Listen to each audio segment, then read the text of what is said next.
যারা topic level দিয়ে দক্ষিণ কোরিয়ায় স্টুডেন্ট বিষয়ে অথবা জব বিষয়ে যাওয়ার চিন্তা ভাবনা করতেছেন তাদের উদ্দেশ্যে বলছি যে টপিক পরীক্ষার মূলত সার্কুলারটা অর্থাৎ রেজিস্ট্রেশনের সময়সীমা দিয়ে দিছে কোরিয়ার এম্বাসি কর্তৃক। তো এখন বিষয় হচ্ছে অনেকে চিন্তা ভাবনা করছেন যে আসলে আপনারা টপিক পরীক্ষা দিবেন কিনা বা টপিক পরীক্ষার ফর্মটা কোথায় পাবেন। তো তাদের উদ্দেশ্যে মূলত আজকে ভিডিওটা করা। মাত্র 30 সেকেন্ডের মধ্যে আপনারা টপিক পরীক্ষার যে ফর্মটা আছে সেটা একদম কোরিয়ান ওয়েবসাইট থেকে আপনারা নিজেরাই মোবাইল দিয়ে হোক আর ল্যাপটপ পিসি যেটা যার মন চায় সেটা দিয়ে 30 সেকেন্ডের মধ্যে আপনারা কি করতে পারবেন, একদমই অনায়াসেই এই ফর্মটা ডাউনলোড করতে পারবেন। তো আমি সেটাই মূলত আপনাদের শিখিয়ে দেওয়ার চেষ্টা করতেছি। সর্বপ্রথম আপনারা কি করবেন, আপনারা সর্বপ্রথম আপনাদের গুগলে যাবেন। তো আমি সেই অনুযায়ী ক্রোমে ক্লিক করে গুগলে চলে গেলাম।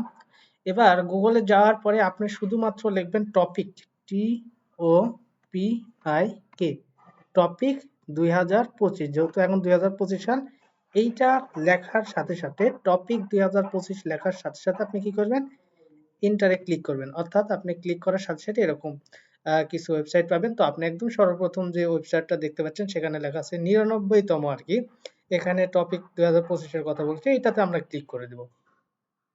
তো দেখেন এটাতে ক্লিক করার সাথে সাথে আমরা একটা ওয়েবসাইটে চলে গেলাম। তো এখানে দেখেন আপনারা দেখতে পাচ্ছেন প্রথমে দেওয়া আছে 99তম যে টপিক পরীক্ষা, সেটা মূলত 12 এপ্রিল, অর্থাৎ এই 2025 সালের এপ্রিল মাসের 12 তারিখে মূলত এই পরীক্ষাটা অনুষ্ঠিত হবে।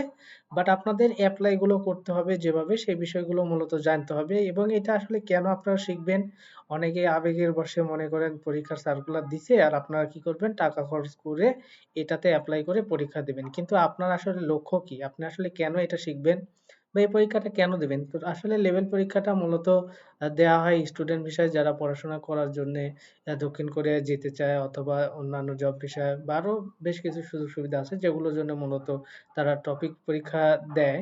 তো সেই অনুযায়ী আপনার হয়তোবা কোনো একটা লক্ষ্য থাকতে হবে। তো এখন বিষয় হচ্ছে যে আপনি ধরেন লক্ষ্য স্থির করলেন যে আপনি স্টুডেন্ট ভিসায় আসলে দক্ষিণ কোরিয়ায় যাবেন। তো সেই উদ্দেশ্যে আপনি এখন কি করবেন, টপিক পরীক্ষা দিবেন।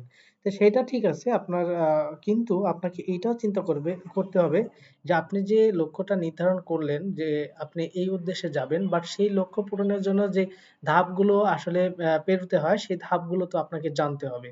এখন আপনি আগে আবেগের বশে কি করলেন, এই সার্কুলার দিল আর সাথে সাথে আপনি কি করলেন, অ্যাপ্লাই করলেন। কারণ আপনারা জানেন যে এই পরীক্ষা দিতে হলে লেভেল একের জন্য অর্থাৎ টপিক একের জন্য আপনাকে দিতে হবে হচ্ছে 3500 টাকা একদম নগদ ক্যাশে। আবার যদি টপিক টু এর জন্য যান, পরীক্ষা দেন, তাহলে সেক্ষেত্রে আপনাকে 4500 টাকা দিতে হবে। এই যে টাকাটা দিবেন শুধু মনে করতেছেন যে 3500 টাকা দিয়ে আমি লেভেল করে ফেলতেছি, এমনটা কিন্তু না। এটা শুধুমাত্র পরীক্ষার ফি। এরপরে আপনাকে কি করতে হবে, আবেদন করতে দূর দূরান্ত থেকে আপনি আসবেন, আবার যাবেন, আবার পরীক্ষার সময় আসবেন, আবার কি করবেন, দেখা যাবে যাওয়ার একটা খরচ আছে। এছাড়াও আপনারা বিভিন্ন সময় নষ্ট করে পড়াশোনা করবেন। এই মিলে সব মিলায় দেখবেন যে খরচ আপনার টোটালি ৭ থেকে ৮,০০০ টাকা এই একটা পরীক্ষার পিছনে খরচ হয়ে যাবে। এটা তো বড় কথা না। সবচাইতে বড় কথা আপনি যে উদ্দেশ্যে আসলে যেতে চাচ্ছেন, সেই উদ্দেশ্য ফুলফিল করার জন্য কি, কি জিনিসগুলো জানা দরকার সেই বিষয়গুলো তো অবশ্যই জানতে হবে। তো আমি আপনাদেরকে এই ফর্মটা 30 সেকেন্ডে ডাউনলোড করা শেখাবো। বাট 30 সেকেন্ডে ডাউনলোড করবেন ঠিক আছে। বাট কেন ডাউনলোড করবেন বা কেন এই পরীক্ষা দিবেন সেইটা জানাটা সবচাইতে আমার মনে হয় জরুরি। অনেকে চিন্তা ভাবনা করছেন স্টুডেন্ট বিষয়ে আমি চলে যাব, অল্প কিছু টাকা খরচ হবে। দেখেন, ঠিক আছে অল্প কিছু টাকা খরচ হবে, আপনি গেলে সেখানে অনায়াসেই সেই টাকাটা তুলে ফেলতে পারবেন। কিন্তু তার আগে আপনার কিছু চিন্তা ভাবনার দরকার আছে। আপনার পরিবারের অবস্থান কেমন, আর্থিক অবস্থা কেমন সেই বিষয়টা বিবেচনা করতে হবে। এখানে বেশ কিছু ধাপ আছে যে আপনি মনে করতেছেন লেভেল করলেই আপনি চলে যাইতে পারবেন, এমন কিন্তু না। কারণ এখানে আপনি যখন কোনো একটা ইউনিভার্সিটিতে আপনি স্কলারশিপ পান আর যেভাবেই হোক আপনি যখন এপ্লাই করবেন হয়তোবা 50% স্কলারশিপ পাইতে পারেন, আবার নাও পাইতে পারেন, আবার ফুলও পাইতে পারেন। তো সেক্ষেত্রে মূলত আপনাকে একটা জিনিস জানতে হবে বা একটা বিষয় জানতে হবে, সেটা হচ্ছে আপনি যখন এপ্লাই করবেন, ধরেন আপনি লেভেল 3 কমপ্লিট করে ফেললেন। এরপরে আপনি যখন এপ্লাই করবেন তখন আপনাকে অবশ্যই একটা 4 থেকে 6 মাসের একটা ব্যাংক স্টেটমেন্ট দেখাইতে হয়, যেখানে মোটামুটি 20 থেকে 25 লক্ষ টাকা দেখাতে হয়। এখন বিষয় হচ্ছে এই স্টেটমেন্টটা কি আপনি দেখাইতে পারবেন? আপনার কাছে কি পর্যাপ্ত এই পরিমাণ ব্যালেন্স আছে যে ব্যাংক স্টেটমেন্ট আপনি দেখাইতে পারবেন? হয়তোবা আপনি কোনোভাবে সেটা জোগাড় করলেন। ঠিক আছে, আপনি জোগাড় করলেন যেভাবে কোনো মাধ্যমে।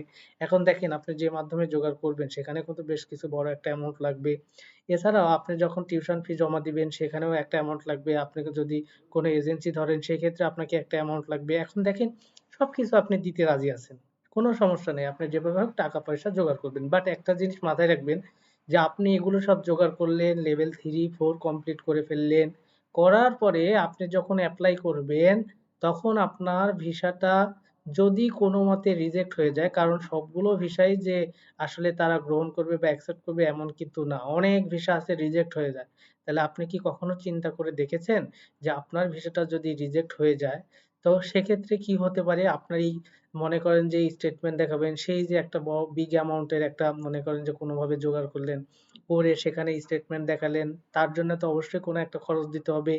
সেই টাকাটার আপনার তখন আর তো ফেরত পাবেন না। এরপরে আপনি যখন একটা এজেন্সি ধরবেন, তাদেরকে যখন টাকা দিবেন, সেই টাকাটাও আপনি ফেরত পাবেন না। এরপরে আপনি যখন আপনার ইউনিভার্সিটির আর টিউশন ফিটা আসলে জমা দিবেন, সেটা মূলত এই বাংলা টাকা ডলারে রূপান্তর করে তাদেরকে দিতে হয়। যখন ভিসা রিজেক্ট হয়ে যাবে তারা ফেরত দিবে ডলারগুলো, বাট সেই ডলারগুলো যখন আপনি আবার ভাঙাবেন, আপনি যা দিয়ে কিনছেন তা দিয়ে তো ভাঙাইতে পারবেন না, সেখানে একটা লস আছে। আপনার দীর্ঘ সময় একটা লস আছে, আপনি যে এই পথে ব্যয় করতেছেন। এই বিষয়গুলো মাথায় রেখে আর মনে রাখতে হবে, যখন 1.5 থেকে 2 লক্ষ টাকা লস হয়ে যাবে ভিসা রিজেক্ট হওয়ার পরে, সর্বনিম্ন 1.5 লক্ষ টাকার মতো প্রায় লস হয়ে যাবে যখন ভিসা রিজেক্ট হওয়ার পরে, সেই ক্ষেত্রে আপনার পরিবারের অবস্থা বা আর্থিক অবস্থা কোথায় গিয়ে দাঁড়াবে, সেই বিষয়টা চিন্তা ভাবনা করে সবকিছু মাথায় রেখে বুঝে শুনে যে কোনো একটা কাজের দিকে আগানো আমার মনে হয় সবচাইতে ভালো। তাই আমি বলবো, যাদের এগুলোতে সমস্যা নাই, যারা এগুলো ফেস করতে পারবেন, তারাই মূলত এই টপিক পরীক্ষার দিকে আগালে আমার মনে হয় ভালো হবে। তারপরেও আপনাদের যার যার ব্যক্তিগত ইচ্ছা, আপনারা মনে চাইলে আপনাদের পরীক্ষাটা দিতেও পারেন। এটা আপনাদের ব্যক্তিগত সম্পূর্ণ ব্যাপার। এবার আসি, মূলত এই টপিক পরীক্ষা সম্পর্কিত বেশ কিছু তথ্য আমি আপনাদেরকে দিব। আপনাদেরকে আমি সরাসরি দেখালাম যে সর্বপ্রথম গুগলে গিয়ে টপিক 2025 লিখলে সরাসরি এমন একটা জায়গায় চলে আসবে। এমন একটি জায়গায় আসার পরে মূলত আমি বলছি 30 সেকেন্ডের মধ্যে আপনাদের ডাউনলোড করে দেখাবো। আসলে একদম কোরিয়ান ওয়েবসাইট থেকে আপনি কিভাবে ফর্মটা ডাউনলোড করে নিতে পারেন। আপনার কারো কাছে যাওয়া লাগবে না। বলতে হবে না আমাকে ফর্মটা দিন, বা অমুক জনকে একটা এসএমএস দিয়ে বলতে হবে না। আপনি নিজে নিজের মোবাইল থেকে ডাউনলোড করে নিতে পারবেন। ঠিক আছে? তো দেখেন, এই ডাউনলোড করতে হলে আপনাকে সর্বপ্রথম এখানে দেখতে পাচ্ছেন ফাইল। তো প্রথম যে ফাইলটা আছে সেখানে এই যে দেখেন ডাউনলোডের একটা বাটন আছে। তো আমি একটু ভিউ করে আপনাদের দেখাতে চাচ্ছি, আমি ভিউ করে দেখাই। তো প্রথমে ভিউ করে আপনাদের দেখাচ্ছি, প্রথম যেটা আছে সেটা, এটা একটু খেয়াল করে দেখেন, এই যে মূলত এই একটা ফর্ম। আবার আমি একটু আবার ব্যাকে চলে গেলাম, যাওয়ার পরে দ্বিতীয় নম্বর যেটা আছে সেইটা আবার ভিউ করে আমি একটু দেখাচ্ছি।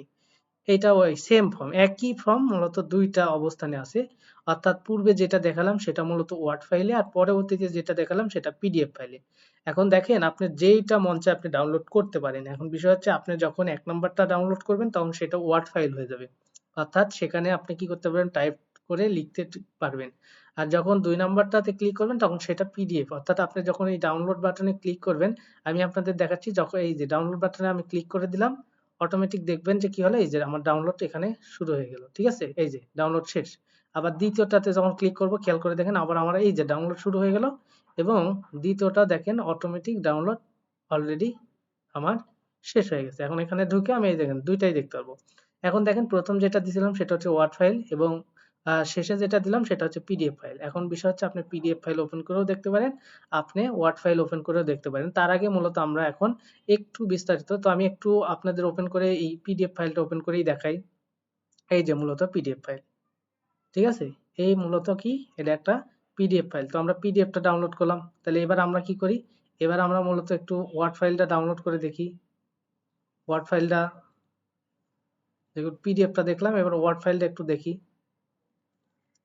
ওয়ার্ড ফাইলটা যেখানে মূলত আপনি টাইপিং করে লিখতে পারবেন, সেটাই মূলত এখানে আপনি টাইপিং করে আপনার নাম-টাম যেগুলো ফিল আপ করতে হবে সেগুলো আমি দেখাই দেবো, সেই বিষয়গুলো আপনারা ক্লিয়ার হয়ে যাবেন। ঠিক আছে? তো আশা করি সমস্যা নেই। এই যে এখানে দেখেন, আপনি ইচ্ছা মতো আপনি টাইপ করে নিতে পারবেন। তো টাইপ করার পূর্বে একটু খেয়াল করে দেখেন, টাইপ করার পূর্বে আপনাকে এই যে এখানে দেখেন এনাবল এডিটিং, এই এনাবল এডিটিং না করলে কিন্তু আপনি টাইপ করতে পারবেন না। তাই মনে রাখবেন, এনাবল এডিটিং করে তারপরে আপনাকে এইটা টাইপ করে দেখতে হবে। তো এটাতে আমরা পরে যাব। আমরা আপাতত এখানে বেশ কিছু তথ্য আছে, সেই তথ্যগুলো আর কি দেখার চেষ্টা করব। তো দেখেন, এই পরীক্ষাতে বলা হয়েছে কি, যে এই টপিক পরীক্ষা ইপিএস টপিক পরীক্ষা সম্পূর্ণ ভিন্ন। আপনার ইপিএস পরীক্ষায় যেমন এমপ্লয়মেন্ট পারমিট সিস্টেমে যেটা আর কি দক্ষিণ কোরিয়ায় গমন করা হয়, সেইটা আর এইটা কিন্তু সম্পূর্ণ ভিন্ন। অনুগ্রহ করে মনে রাখবেন, এই টপিক পরীক্ষার ফলাফলের সাথে ইপিএস এর কোনো সম্পর্ক নেই। ইহা শুধুমাত্র একটি কোরিয়ান ভাষার দক্ষতা পরীক্ষা, যা উচ্চ নম্বর নিয়ে পরীক্ষা উত্তীর্ণ হওয়ার পরও কোরিয়া যাওয়ার কোনো নিশ্চয়তা দেয় না। এখন এটার ডেট কি? এটার ডেট দিছে হচ্ছে 12 এপ্রিল শনিবার 2025 সালে 12 এপ্রিল শনিবার এই পরীক্ষাটার ডেট দিছে, তবে এগুলো কিন্তু চেঞ্জ হতে পারে।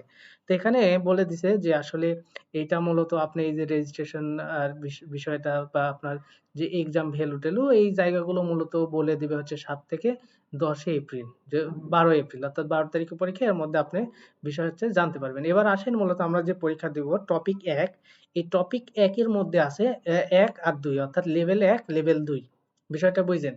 টপিক 1 এর মধ্যে একটু খেয়াল করেন, টপিক 1 এর মধ্যে আসলে গ্রেড আছে 1 থেকে 2, আর টপিক 2 এর মধ্যে গ্রেড আছে 3 থেকে 6, অর্থাৎ বলতে পারি টপিক 1 এর মধ্যে লেভেল 1 আর 2 আছে, আর টপিক 2 এর মধ্যে 3, 4, 5, 6 এই লেভেলগুলো আছে। এখন বিষয় হচ্ছে কোন লেভেলের পরীক্ষা কতক্ষণ হয় এবং সেখানে কি ধরনের কোশ্চেন থাকে। তো যখন টপিক লেভেল 1 দিবেন তখন আপনার পরীক্ষা হবে মূলত 100 মিনিটের একটা পরীক্ষা হবে। তো এখানে মূলত বলা হয়েছে যে 9টা 10 মিনিটে আপনাকে রুমে ঢুকতে হবে, 9টা 40 মিনিটে পরীক্ষা হবে। আপনারা জানেন এই ধরনের পরীক্ষাগুলো 30 মিনিট পূর্বে পরীক্ষার হলে ঢুকতে হয়। এরপরে 11টা 20 মিনিট আপনার পরীক্ষা শেষ হবে। এই টোটালি মূলত দেখা গেছে যে এখানে প্রায় 100 মিনিটের একটা বিষয় আছে।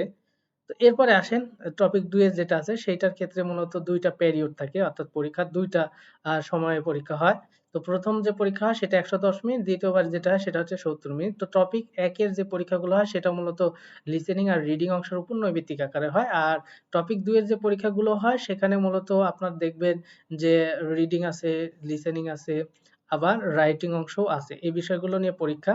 তো এখন দেখেন এখানে বলছে যে test level and sub level, অর্থাৎ আপনি যে লেভেলগুলো করবেন টপিক 1 এর যে লেভেল 1, এই 1 যদি আপনি আহ, অর্জন করতে চান বা 2 অর্জন করতে চান, মানে লেভেলগুলো অর্জন করতে চাইলে আপনাকে কত মার্ক জানতে হবে। তো দেখেন মূলত টপিকের 1 যেটা আছে সেটার মধ্যে লেভেল 1 আর 2 আছে সেটা জানেন। তো টপিক 1 এর জন্য কোশ্চেন হয় 200 মার্কের। 200 মার্কের মধ্যে যদি আপনি 80 থেকে শুরু করে 139 এর মধ্যে থাকেন তাহলে আপনার লেভেল 1 অর্জন হবে। আর আপনি যদি 140 আপ করে চলে যান, 140 থেকে 200, যদি 200 তে 200ও পান তবুও আপনার লেভেল হবে 2, অর্থাৎ 140 থেকে অর্থাৎ 200 পর্যন্ত এটা লেভেল 2। তার মানে আমরা যদি লেভেলে 1 এ টপিক 1 এ আবেদন করি তাহলে আমরা একসাথে লেভেল 1 বা 2 দুইটাই অর্জন করতে পারবো যদি আমরা সেভাবে স্কোর পাই। আর এখানে টপিক 2 এর মধ্যে আছে লেভেল 3, 4, 5, 6, অর্থাৎ এখানে 3, 4, 5, 6 আছে। তো যদি আপনি কি এই পরীক্ষাটা টপিক 2 এর যে পরীক্ষাটা সেটা মূলত হয় 300 মার্কের মধ্যে, 300 মার্কের মধ্যে আপনি মূলত যদি 120 থেকে 149 পান সেক্ষেত্রে লেভেল 3 আসবে। এরপরে 150 থেকে 189 পর্যন্ত লেভেল আসবে 4, এরপর 190 থেকে 229 পর্যন্ত লেভেল আসবে আপনার 5, আর 230 থেকে আপনি যত বেশি পান সেক্ষেত্রে লেভেল আসবে 6। আশা করি বিষয়গুলো বুঝতে পারছেন। আচ্ছা, এবার বিষয় হচ্ছে যে এই টপিক লেভেলে যদি আপনি আবেদন করতে চান তাহলে আপনাকে কি করতে হবে। সর্বপ্রথম আপনাকে download the attached application form, অর্থাৎ আপনাকে এই অ্যাপ্লিকেশন ফর্মটা একদম 30 সেকেন্ডে যেমনটা আমি দেখাই দিলাম সর্বপ্রথম লিখবেন, গুগলে গিয়ে টপিক 2025 লেখার পরে প্রথম ওয়েবসাইটে ঢুকে যাবেন। ঢুকে যাওয়ার পর আপনি ওয়ার্ড ফাইলটা ইচ্ছা করলে ডাউনলোড করতে পারেন, পিডিএফ ফাইলটা ইচ্ছা করলে ডাউনলোড করে নিয়ে আপনি ফর্মটা পূরণ করতে পারেন। সেই ফর্মটা নিতে হবে। এরপর বলছে submit the application form attested, অর্থাৎ আপনাকে সেই অ্যাপ্লিকেশন ফর্ম সাবমিট করতে হবে পূরণ করে। তারপর বলছে পাসপোর্ট অথবা এনআইডি কার্ড, আপনার হতে পারে পাসপোর্ট, হতে পারে এনআইডি। এখন যাদের পাসপোর্ট নেই তারা কি পারবেন না, তারা এনআইডি কার্ড দিয়ে করতে পারবেন, সমস্যা নেই, যে কোনো একটা হলেই হবে, ঠিক আছে। এবং তারপর বলছে 1 কপি পাসপোর্ট অথবা এনআইডি, অর্থাৎ দেখা যাবে যে পাসপোর্ট অথবা এনআইডির একটা কপি করে নিয়ে আসবেন, ফটোকপি। এরপর বলছে 2টা ফটো লাগবে পাসপোর্ট সাইজে, এবং ফি অর্থাৎ এই পরীক্ষার যে ফি সেটা একদম ক্যাশে নগদ টাকায় নিয়ে আসতে হবে। তাহলে বিষয়টা আমরা কি কি বুঝলাম, আমরা এই অ্যাপ্লিকেশন ফর্ম পূরণ করে সেটা দিতে হবে, তার সাথে পাসপোর্ট অথবা এনআইডি যেটা আছে সেটার একটা অরিজিনাল কপিটা নিতে হবে সাথে, এবং একটা ফটোকপিও নিতে হবে।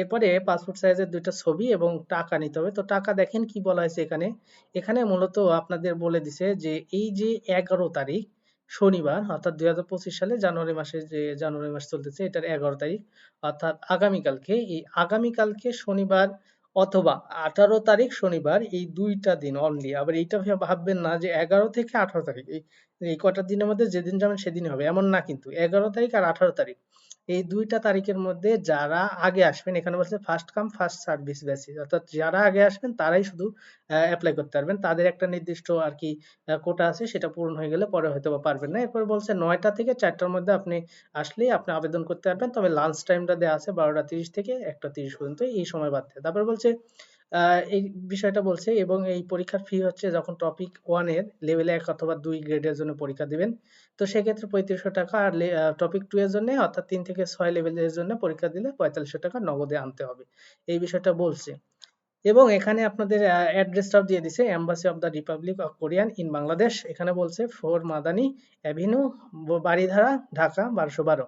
এই বিষয়টা বলছে। আশা করি এই বিষয়টা বুঝতে পারছেন। এই মূলত ছিল হচ্ছে আপনাদের পরীক্ষার আর কি বেশ কিছু তথ্য। এখান থেকে মূলত আপনারা আশা করি বুঝতে পারছেন কি কি লাগবে, কোথায় থেকে কি ডাউনলোড করতে হবে। ইনশাল্লাহ আমার মনে হয় আপনারা সব বুঝে গেছেন।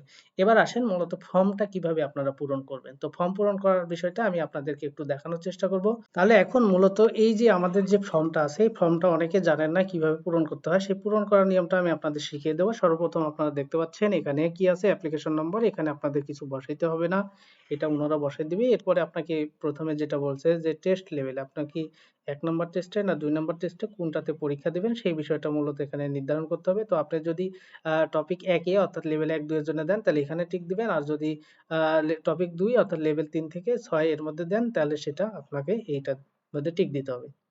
এরপরে আপনার পাসপোর্ট সাইজের যে ছবিটা সেটাই প্রিন্ট করার পরে এখানে আপনি আঠা দিয়ে অথবা স্টেপলার করে আটকায় দিতে হবে।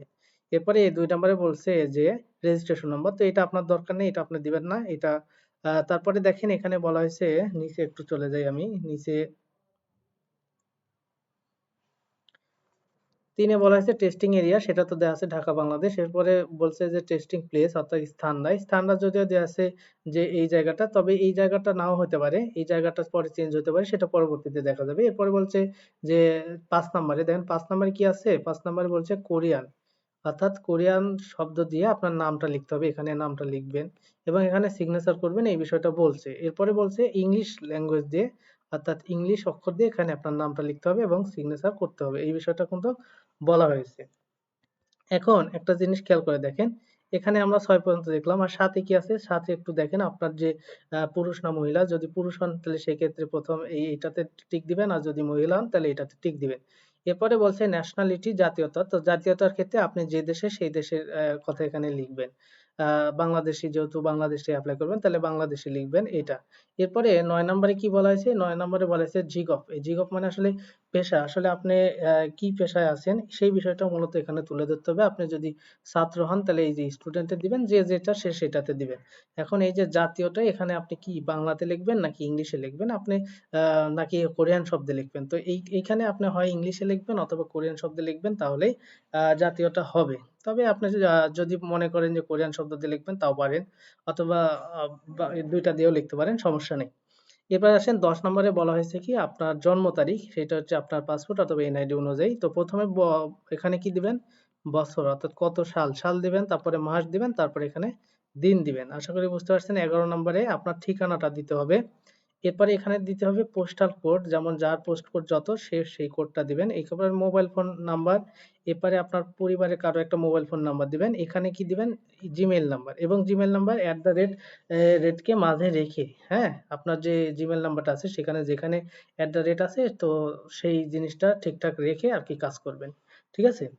এরপরে 12 নম্বরে দেখতে পাচ্ছেন যে এখানে মূলত বলা হয়েছে যে আপনি কোথায় থেকে কিভাবে এটা জানলেন। তো সেক্ষেত্রে আপনি বলতে পারেন ইন্টারনেট থেকে, অথবা বলতে পারেন যে আসলে যে অফিসিয়াল যে টপিকের ওয়েবসাইট আছে সেখান থেকে, যেটা যার মন চায় সেটা সে দিতে পারেন, ওটাতে সমস্যা নেই, এগুলো আসলে বড় বিষয় না। এরপরে বলা হয়েছে যে এই পরীক্ষাটা যে আপনি দিবেন সেটা কেন দিবেন, আপনার কারণ কি। তো সেক্ষেত্রে আপনি বিভিন্ন রকম বলতে পারেন, যেমন এখানে এমপ্লয় বলতে পারেন, অথবা রিসার্চ বলতে পারেন, অথবা স্টাডি, পড়াশোনার জন্য, এই বিষয়গুলো আপনি বলতে পারেন, ঠিক আছে। তাহলে আশা করি প্রথম পেজের সমস্যাগুলো শেষ। এরপর বলছে অ্যাপ্লিকেশন নেম, অর্থাৎ আপনি যে অ্যাপ্লিকেশন করতেছেন তার নাম। এরপরে সিগনেচারটা এখানে দিয়ে দিবেন, দেওয়ার পরে 1 নাম্বার পেজের কাজ আপনাদের শেষ। এবার আসেন 2 নাম্বার পেজে, আপনারা এখানে দেখেন এখানে কি বলা হয়েছে, এখানে এই যে ছবির কথা বলছে, অর্থাৎ আপনার পাসপোর্ট সাইজের যে 2 কপি ছবি লাগবে তার মধ্যে 1 কপি তো উপরে সেট করলেন আর আরেক কপি এই নিচে সেট করবেন। এই ২ টা জায়গা সেট করার পরে এরপরে এই যে টপিক ১ যদি দেন লেভেল ১ ২ এর জন্য, তাহলে সেক্ষেত্রে এখানে টিক দিবেন। তাহলে এখানে ছবি সেট করলেন, এখানে টিক দিয়ে দিলেন। এটা শেষ। এরপরে দেখেন এখানে বলছে নাম, এই নামটা কিভাবে লিখবেন? এই যে কোরিয়ান বর্ণ দিয়ে এখানে নাম লিখতে হবে। এখন আপনার নাম বিভিন্ন রকম, আপনি এক কাজ করবেন। নামটা হয়তোবা কোরিয়ানে পারবেন না। তো সেক্ষেত্রে কি করবেন? আপনি গুগলে গিয়ে লিখবেন ইংলিশ টু কোরিয়ান ট্রান্সলেট। হ্যাঁ? English to Korean translate. সেক্ষেত্রে ইংলিশে আপনার নামটা লিখলে কোরিয়ানে ট্রান্সলেট হবে, সেটা কপি করে এনে আর কি এখানে দিয়ে দিবেন। অথবা দেখে লিখে দিবেন। বিষয়টা এরকম। তারপরে এখানে ইংলিশ দিয়ে লিখবেন এবং সিগনেচার করে দিবেন। এটা বলা হয়েছে। এরপরে এই যে ৭ নম্বরে বলা হয়েছে আপনার জেন্ডার। তো জেন্ডারটা এখানে লিখবেন। এরপরে এখানে কি বলছে? ডেট। অর্থাৎ ডেটটা আপনি কিভাবে লিখবেন সেটা তো আপনি জানেন যে ১ম এ কি আছে? বছর, মাস, তারপরে দিন। এভাবে আপনাকে লিখতে হবে। এরপরে দেখেন, এরপরে মোটামুটি আপনার কাজ শেষ। ইনশাআল্লাহ আর কোনো সমস্যা নাই। আশা করি আপনাদের মোটামুটি একটা ধারণা পেয়ে গেছেন। এখানে আপনার আ যে সকল তথ্য আছে সেই তথ্য দিয়ে আশা করি আপনাদের এই টপিক সম্পর্কিত বিষয়গুলো আপনারা অবশ্যই সলভ করতে পারবেন। এখন টপিক পরীক্ষার বিষয়টা হচ্ছে যে মূলত আমি যে বিষয়গুলো বললাম অবশ্যই সতর্ক হয়ে বুঝে শুনে তারপরে এইদিকে পা বাড়াবেন। অর্থাৎ একজন বলল, একজন সুন্দর করে ভিডিও সাজিয়ে বলল যে এমন হবে, অমন হবে, তমন হবে। আসলে ভাই এত সহজ জিনিস না। যদি এত সহজই হইতো তাহলে মনে করেন যে সবাই এইদিকেই ঝুঁকতো। তো বিষয় হচ্ছে আপনাকে সর্বপ্রথম স্থির হতে হবে, বুঝতে হবে, জানতে হবে। আপনি এখানে সার্কুলার দিছি আর মনে করেন মনের মধ্যে আবেগ নিয়ে মনে করেন ছুটে বেড়াচ্ছেন। যে আমি কালকে আবেদন করতে যাবো, আবেদন করব, পরীক্ষা দিব। আসলে ভাই পরীক্ষাটা দিবেন আপনার লক্ষ্যটা স্থির করেন। কেন আপনি পরীক্ষা দিবেন? যদি আপনার পরীক্ষা দিতে চান, আপনার যদি সবকিছু জেনে শুনে মনে হয় যে পরীক্ষা দিবেন, সেক্ষেত্রে আপনি এত টাকা খরচ করতে পারেন। মনে করতেছেন যে আপনি টপিকে ১ পরীক্ষা দিলেন ৩৫০০ টাকার উপর দিয়ে হয়ে যাবে। কিন্তু এমনটা না। আপনার ৩৫০০ টাকা পরীক্ষার ফি লাগবে। এরপরে আপনার আনুষঙ্গিক জিনিসগুলো জোগাড় করতেছেন, এখানে আসতেছেন, আবার যাবেন। এখানে একটা খরচ আছে। আবার পরীক্ষা দেওয়ার সময় আসবেন, যাবেন। এর মাঝে আপনি পড়াশোনা করবেন, বই-টই হয়তোবা কিনবেন।